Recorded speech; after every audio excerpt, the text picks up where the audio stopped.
For reaction to this, I want to bring in retired IDF Colonel Miri. She has a background in military intelligence and heads up the International Institute for Counterterrorism at Israel's Reichman University. Miri, thank you so much for joining us. So in response to those comments from the president to 60 Minutes, the Israeli ambassador to the UN said that Israel has no plans of occupying Gaza. So if that's the case, once Israel does deem its mission to uproot Hamas successful, what follows? If it's not Israel that controls and governs Gaza, then what is a palatable alternative? Because the Palestinian Authority, as we know, is corrupt, it's old, it's feckless. It's hard enough for them to even maintain control over the West Bank right now.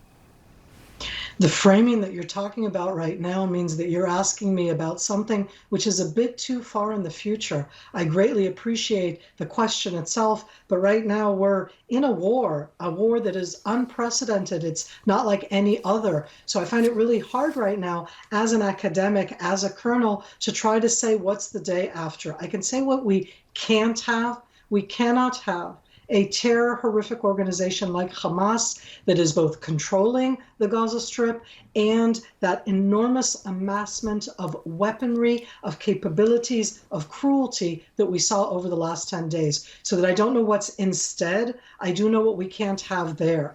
That doesn't make it any easier, but that's our challenge. Miri, Zain here. It's always been part of Israel's folklore, Israel's collective consciousness, this idea of beating the odds, this idea of, being surrounded by enemies, overcoming them, and being able to live to see another day. We saw that in the Arab-Israeli War in 1948. We saw it during the Six-Day War in 1967. This idea of beating the odds is a big part of Israel's identity. This time feels different, though. I mean, this idea of being able to go in there, free 199 hostages and defeat Hamas and have minimal losses on the IDF side is just sort of unrealistic. Just talk us through what awaits the IDF when they get to the other side of that border. Just walk us through what they're up against here. So Zain, I have an enormous respect and understanding of Israeli resilience, but let's talk about what Hamas are preparing. And when I say Hamas, as you said before, this isn't all the Palestinians, and half the population there is under the age of 18, but I'm talking about what Hamas prepares. Hamas has built over the last 15 years, they violently took over the Gaza Strip from the Palestinian Authority in 2007. They've built a subterranean arena. Think of it as the subway system under New York City, as the subway system under DC, only this doesn't have trains. This is for cache of weapons. What type of weapons? We're talking about the enormous amount of weapons that Israel has shown that they brought into Israel on Saturday to continue to use to butcher and to kill.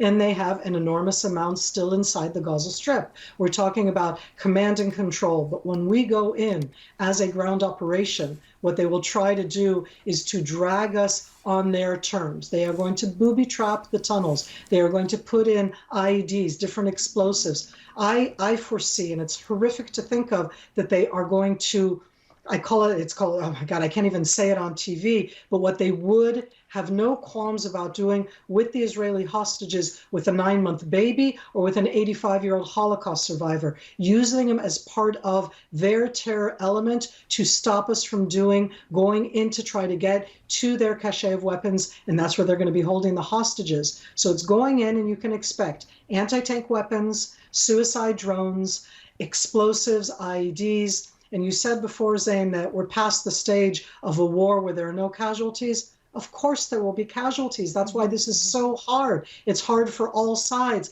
But what else can we do? We've all seen what they pre-planned and executed over this Saturday. And this is something that they planned and trained for, including horrific descriptions of how they want to torture and mutilate, how they did. They booby-trapped bodies. And that they did on Saturday, so that we need to get in there, and it will be harsh, but it will be done.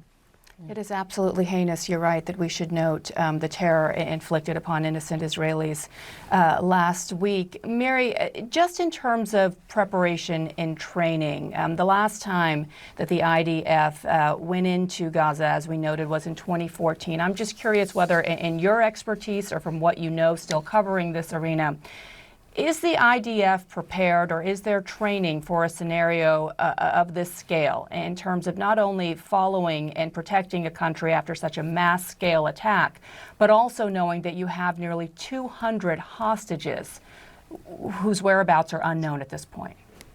So as you've just said, in that sense, we are in an unprecedented war. We have to stop comparing this. We're in an unprecedented, it's not a terror attack. This was something so big, so strong. We're at a loss of words. We're going to have to invent the words, both in the media, both for all of us to understand it. I absolutely think that the IDF has the capacity. I do not think that there is any military in the world that has ever had to train for this kind of event, both in the defense of what they did, coming in that butchering manner, and are going to the offensive, both to try to reach the hostages and to try to destroy this Hamas infrastructure.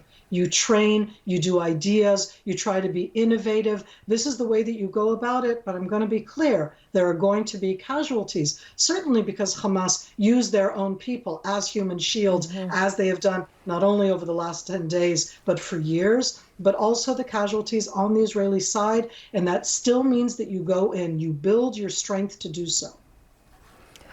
Right, Miri, thank you so much. Retired IDF Colonel Miri Eisen, thank you so much. You bring up such an important point in one of your answers, this idea that given how diligently Hamas planned these attacks inside southern Israel, you have to know that they are obviously planning Israel's response as well, and they are certainly ready for IDF forces. Miri, thank you so much for being with us. You are watching CNN. Our